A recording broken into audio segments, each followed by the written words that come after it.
साहब सैम गया आए माधो रे हर बाजाए रे नींद नहीं आवे रे सोए पलंगा उठिया आए रे।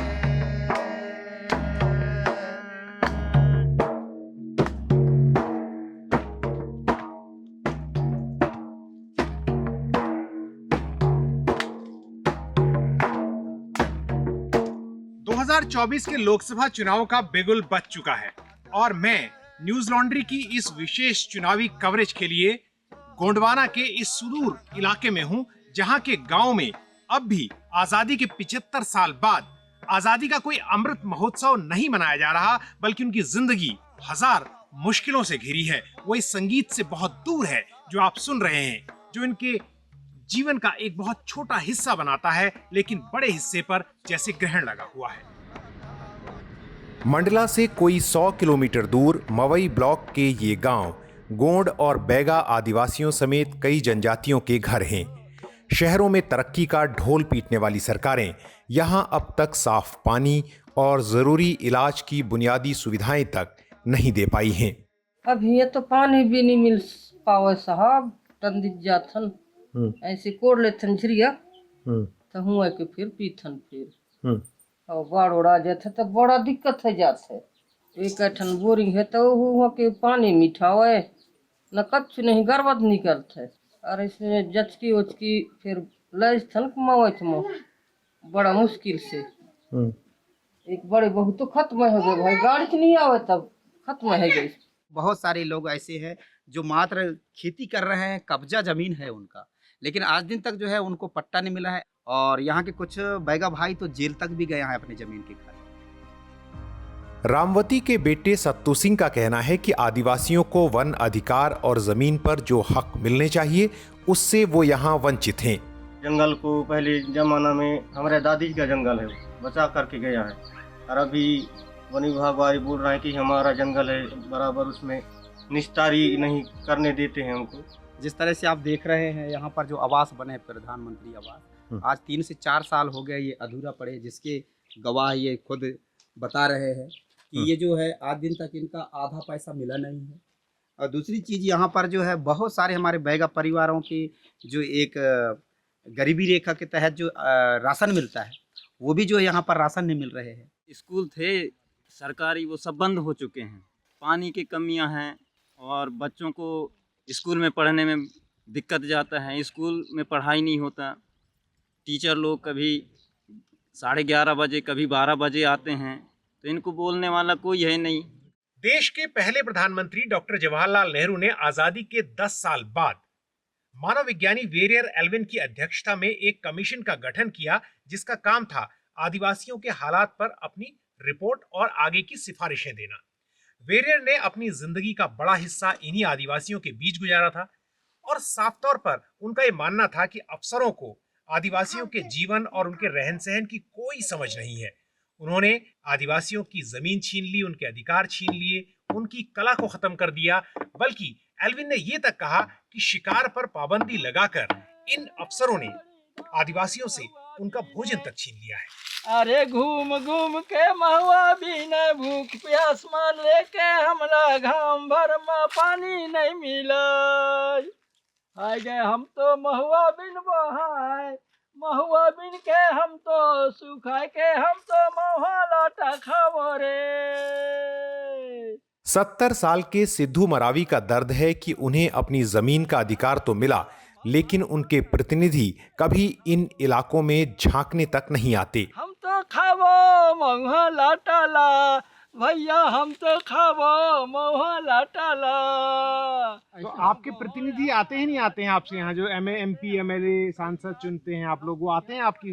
इधर नहीं आए अभी विधायक भी हम हमारा क्षेत्र घूम के नहीं देखा है। हाँ, कितना विधायक हो गया, कितना मुख्यमंत्री, कितना प्रधानमंत्री, जो मुख्य समस्या है साहब यहाँ ये क्षेत्र में वो यहाँ नहीं आए हैं। उधर देखते हैं जहाँ सब कुछ का तरक्की है, शहरी इलाकों में, शहरी इलाके में जहाँ सब चीज का डेवलपमेंट है। मंडला का ये जिला अस्पताल कहने को तो इस पूरे इलाके की लाइफलाइन है, लेकिन गांव में आदिवासी कहते हैं कि उन्हें किसी भी बेहतर इलाज के लिए जबलपुर या फिर नागपुर जाना पड़ता है। अगर अपन लोग यहाँ पे हॉस्पिटल हैं, अपने ज़िला में हॉस्पिटल हैं, यहाँ ले जाओ तो ये रेफर हॉस्पिटल है। यहाँ पे कहीं अगर ले गए अपन लोग मरीज को तो ये लोग सीधे जबलपुर नागपुर के लिए रेफर के लिए बोल देते हैं। तो हम यही चाहते हैं सरकार से कि हमारे ज़िला में अच्छी हॉस्पिटल खोल दिया जाए और जितने भी इलाज हो तो यहीं पे हो, बाहर ना जाया जाए। मंडला की इस आरक्षित ट्राइबल सीट पर केंद्रीय मंत्री फग्गन सिंह कुलस्ते और कांग्रेस के विधायक ओंकार मरकाम के बीच प्रमुख टक्कर है। कुलस्ते 6 बार के सांसद हैं और अभी केंद्र में मंत्री हैं। मरकाम 3 बार के विधायक हैं। यहां चुनावी संसाधनों के मामले में कांग्रेस की हालत पतली दिखती है। हालांकि राहुल गांधी और कांग्रेस के प्रदेश अध्यक्ष जीतू पटवारी ने मरकाम के समर्थन में रैलियां की। उधर बीजेपी ने अपने मुख्यमंत्रियों और केंद्रीय मंत्रियों को धड़ाधड़ चुनावी सभाओं में उतार दिया है। आदिवासी कहते हैं कि सारा जोर प्रचार और चुनावों तक सीमित रहता है, उसके बाद कुछ नहीं होता। मैं जहाँ तक जान रहा हूँ कि विधायकों और सांसद का जो भी योजनाएं हैं, वो योजनाएं आज दिन तक यहाँ देखने को नहीं मिल रहा है। कोई भी योजना है, सांसद फंड का योजना हो चाहे विधायक फंड का हो, यहाँ पर उनके तक मिलता ही नहीं है। वो फंड कहाँ जाता है क्या मालूम। जबकि हमारे गोंडी समाज का यहाँ पर विधायक बनते हैं, यहाँ पर सांसद बनते हैं, लेकिन 5 साल तक वो कहाँ जाते हैं। चुनाव के समय मात्र वो लोग दिखते हैं यहाँ पर। वोट तो ये है कि किसी 2 को तो 1 को देंगे वो, लेकिन ये है कि उसके बाद जो है वो लोग कहाँ रह जाते हैं। मात्र वो दिल्ली भोपाल दिखता है उनको, हमारे गांव जो है नहीं दिखता। भारत में कोई 9% जनसंख्या आदिवासियों की है और संसद में 47 सीटें आदिवासी समुदाय के लिए आरक्षित हैं। इनमें से करीब आधी सीटें गुजरात, मध्य प्रदेश, छत्तीसगढ़, झारखंड और उड़ीसा में। 1964 में वेरियर एल्विन के निधन के बाद भी सरकार ने आदिवासियों के बारे में पड़ताल करने और उनकी भलाई के लिए क्या किया जाए, इस मकसद से आयोग और कमेटियां बनाने का सिलसिला जारी रखा। फिर 1990 के दशक में गोंडवाना गणतंत्र पार्टी का उदय हुआ, जिससे एक क्षेत्रीय आकांक्षाओं को उम्मीद और बल मिला। लेकिन आज जब यहां चुनाव हो रहे हैं तो राजनीतिक परिदृश्य से गोंडवाना गणतंत्र पार्टी गायब दिखाई देती है।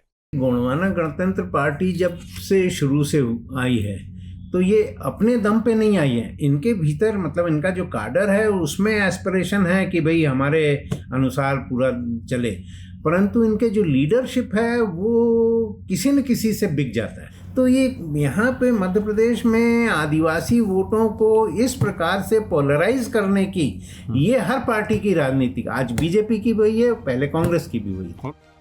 समाज के एक दूसरे वंचित वर्ग दलितों के मुकाबले आज आदिवासी काफी पीछे दिखाई देते हैं, चाहे पोषण का मामला हो, शिक्षा का मामला हो या स्वास्थ्य का मामला हो या दूसरे सूचकांक हो। एक कड़वा सच ये भी है कि देश भर की विकास परियोजनाओं में जितने भी लोग विस्थापित हुए उनमें 40% से ज्यादा आदिवासी हैं और ऐसे हालात ने माओवाद जैसी विचारधारा को पनपने का मौका दिया है। आज जब आदिवासी नेता फल फूल रहे हैं और सत्ता के साथ करीबियां बढ़ा रहे हैं, उसी वक्त आदिवासी अपने भविष्य और आने वाली चुनौतियों को लेकर परेशान हैं।